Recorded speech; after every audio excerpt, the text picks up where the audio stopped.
Hi, and welcome back to my countdown of the top 100 albums of the 90s, in my opinion, which is going to be wildly, varyingly difficult, different to everybody else's. So, for example, the person that said Nirvana's Nevermind, no. And anyone who expects Radiohead, no, definitely not Oasis. No. So, the last time that we had this conversation, I decided what would be 50 through to number 41. Hey, but now we're going to do 40 through to 31 because that is the sequence of numbers in reverse through to 1. And starting us off at number 40, we have this. We have Tori Amos's To Venus and Back. What's reflected in there? Oh, it's me. Oh, that's clever, isn't it? It's like I planned it that way. Oh, look, I go on forever. Tori Amos To Venus and Back from 1999. Now, this took Tori Amos from a singles artist through to never to have a top 40 single ever again, because her last top 40 single was, it was probably Professional Widow, the year before that, 2 years before, the dance remix. Yeah, because none of the singles from this actually. We got one single. We got Glory of the 80s, which was a really bizarre choice for a single for me. Terrible video. And when actually the obvious choice for this would be Bliss or Concertina, or I Love 1,000 Oceans, the song, not the amount of water. So yeah, I love this one a lot. Apart from not so fond on Josephine. It's a bit meh. I'm actually not that fond of Glory of the 80s. It has its place. 39. Maloko, Do You Like My Tight Sweater? Now, I haven't worn a tight sweater in celebration of this, just in case I gave away what would be in this 10. So from 1996, Maloko's first album, our first listen to the voice and writings of Roisin Murphy, who, as we all know, is an icon these days, as we all know. If you don't know that, get up to speed. Singles from this, I get confused about this because I only became a fan halfway through this album campaign when Fun For Me came out. But I think Day for Night was a single, and I know Dominoid was a single. And I think Where Is the What If and What Is the Why? What is in why? Well, where is the what if the what is in why? I didn't know it was that till this point. I've been saying the wrong thing. Thankfully, I don't shoehorn it into conversation that much. So like pop, trip hop kind of thing. Very strange sounds, and I adore it quite a bit. As do I adore their second album, I Am Not a Doctor. I like to say, I don't know how you're meant to pronounce I Am Not a Doctor. I like to do it in a kind of like slightly stroppy, I am not a doctor. I am not a doctor. I think it adds a little bit of dramatic punch to when you say an album title. And this has the singles on it, the flip side, and a little song called Sing It Back, which pretty much solidified them and Roisin Murphy in people's consciousness. However, this is the original mix, the not the dance mix that everyone knows, and for me the original mix is far superior. So if you never heard the original mix of Sing It Back, pick up I'm Not a Doctor, get through all the weirdness, all the drum and bassy kind of growlings and stuff. Oh, the track, sorry, on this is so good as well. It's like a minute and a half long, it's brilliant. So 30, 40, 39, 30, 37. You heard of these girls? Apparently they're going to be quite big. Spice Girls. Spice World is my 37th favourite album of the 90s. You probably expected it to be higher, and you expected wrong. Best track of this. Oh, hang on, I've not done best tracks. Skipping back then. To Venus and Back. Bliss. Do You Like My Tight Sweater? It's got to be Day for Night is my favourite on that one. I Am Not a Doctor, the original version of Sing It Back, is my favourite track of this. Spice World, my favourite track of this, and there are so many great pop songs on this. But I'd have to pick up Spice Up Your Life because it's Spice Up Your Life, because it's one of the best records ever made, in my opinion. And then we lost Jerry, and then we found Jerry again, and then we lost Victoria. That's the history of the Spice Girls in a couple of sentences. Singles off this: Too Much, Stop, Viva Forever, kind of Move Over. It gets presented as a single. I think Move Over is a great song, but Spice Up Your Life is my favourite on that. And that brings us nicely onto my number 35. Is it 35? 36. 36.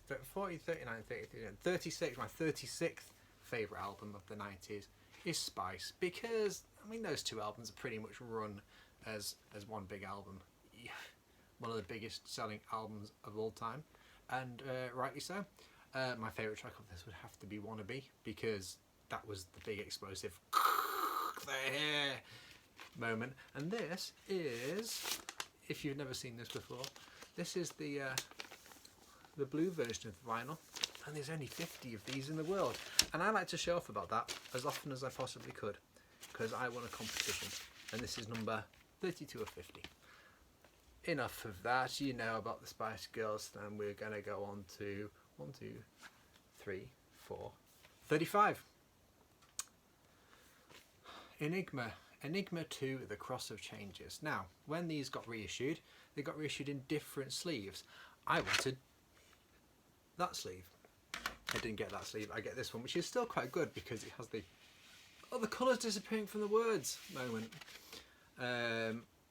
It's one of those albums that you have to listen to from beginning to end to appreciate the story of the album, about the cross of changes, which I think is about religion, and religion fucking everybody up, which we can all learn a lot from.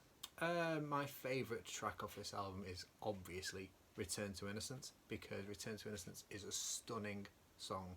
The sample, the beat, the pace of it, and it really weirds me out that it's not sung by a woman, it's sung by a man, and I will never be okay with that, because I only learned that about 5 years ago. And we are at 44th favourite album of the 90s. Is that going to work?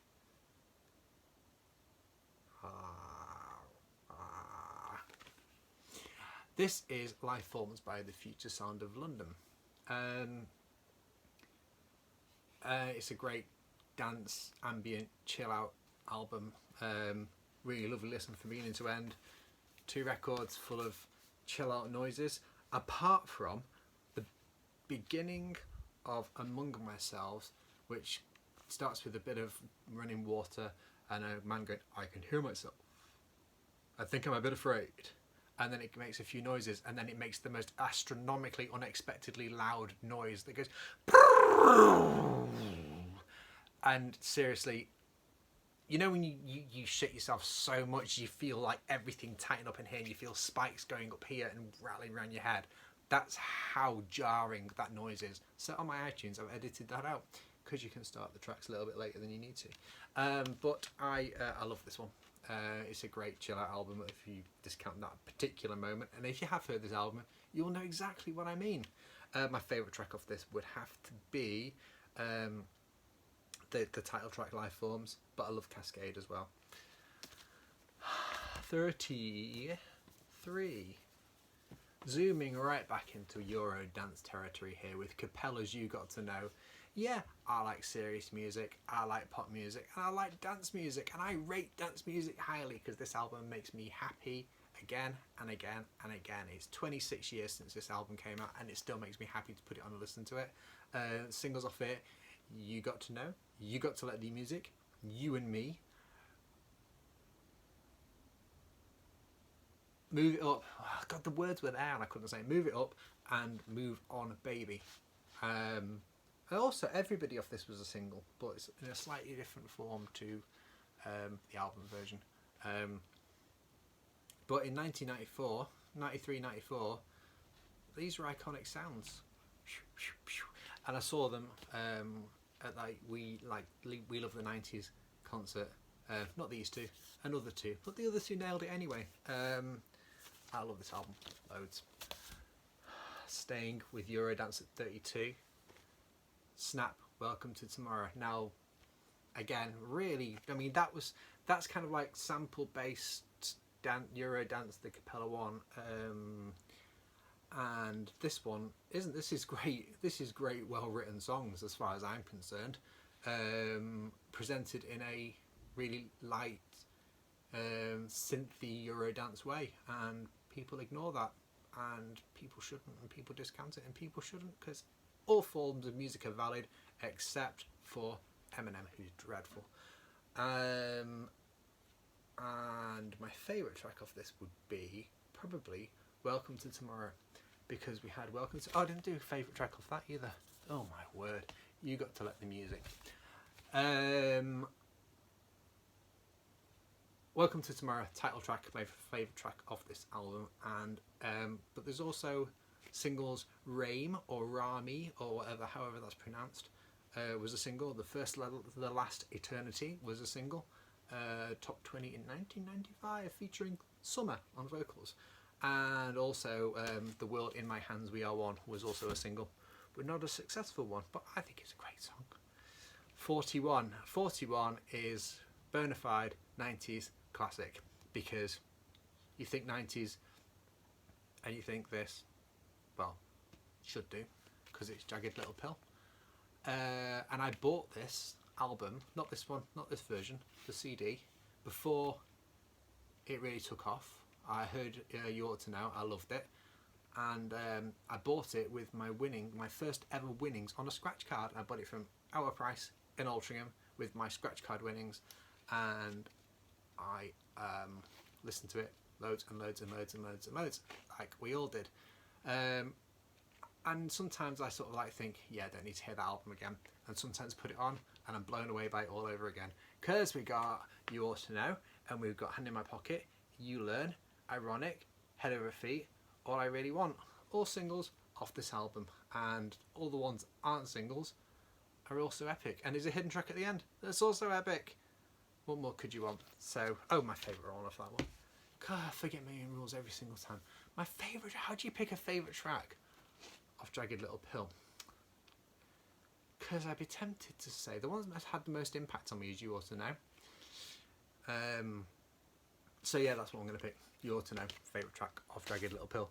That was 40 to 31 of my favourite albums of the 90s.